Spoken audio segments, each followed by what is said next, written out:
Hi folks, the day is finally here. I get to start my workshop, so let's make some mess.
Well, I am absolutely coated in sawdust, but let me explain what point I'm at now. The first job was to plane and then cut the posts roughly to length. Picked a terrible week to be doing this, but I seem to be picking all my outdoor projects in the middle of winter, so the reason I've put them over here is just so I can get a roofing sheet or two on top of them. At the end of the day, it is a timber frame, and there was really no need to plane them, but it just, I don't know, it's nice to work with. It's easier to mark out. We're going to be looking at it a lot when I'm working in the workshop, so it made sense to me.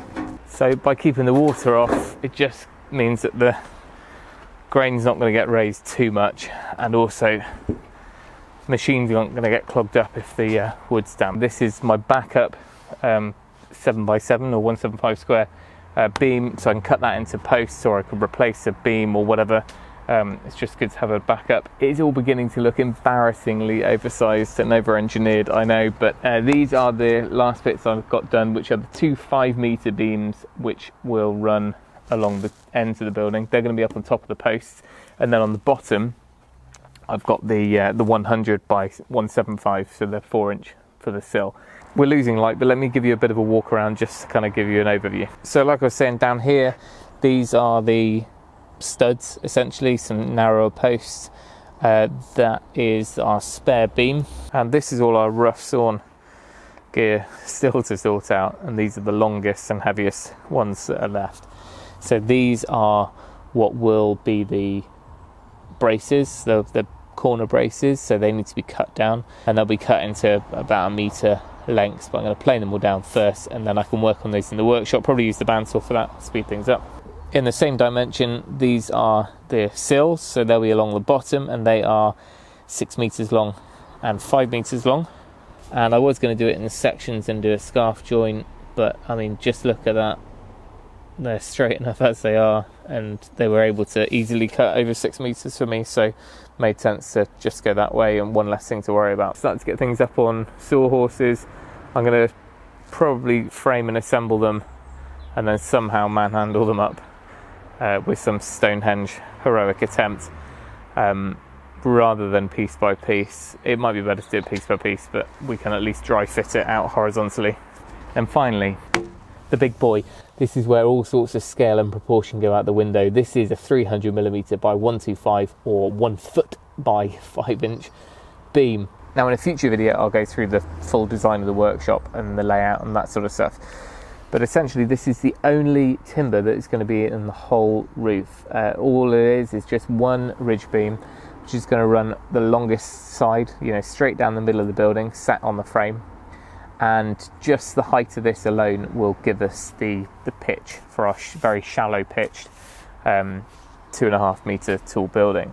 Right, I'm afraid we've lost all the natural light now, but this is where we've left it. We've got half, if not more, of our timbers ready. They're now a manageable size that I can take them in and work on them in the workshop one at a time if needed, if it's bad weather. Now I'll start to compile a list of all my timber framing tools and bits and bobs, because that always comes up in questions. As far as the planer, this is the most inexpensive way you're going to be able to plane beams. It's even cheaper than getting the sawmill to do it. Normally I think it works out about £10 a beam if you want to get them planed there. So I would have bought this 2 times over. I'm not too sure on the price of this at the moment, but I'll stick it up here. You might have seen that I had this fence on there, and that wasn't for any reason in particular other than to help me make sure that I'm remaining centered on here. The knives on this are 180 and the beams were 180, so I really didn't have any wiggle room, and you would have seen me using the hand plane just for the little lip that on some of them where it's wider. I could come back in and tidy that up, but by having that fence on there I could just know that I'm hitting all of it. Otherwise, because you can't see the exact end of where the knives are, it's quite hard to judge. The knives on these, I don't think you can sharpen, but these have done everything today, and 2 small oak frames, and they've still got plenty of life left in them. All in all, a great tool. It's noisy, it's messy, but it certainly gets the job done. Tell you what folks, it's so nice to be off that roof and getting stuck into a proper bit of woodwork on a big scale. This is going to take place in a fairly short amount of time. I'm going to work as flat out as I can on it. At the end of the day, it is not a piece of furniture. I want it to look nice, but it also needs to be built. It needs to be up and used within a matter of weeks. So I'm hoping within a couple of weeks I can get this all done, raised and ready. Cladding, insulation, all that I'm going to be ordering, so it's here ready as well. And then hopefully before too long, mid-Feb would be great. I can start looking at getting all the wiring sorted, the flooring, all that sort of stuff, so that we can start using, and then this room can get converted and we can start working back on the house again and onto other bigger projects that I've got planned.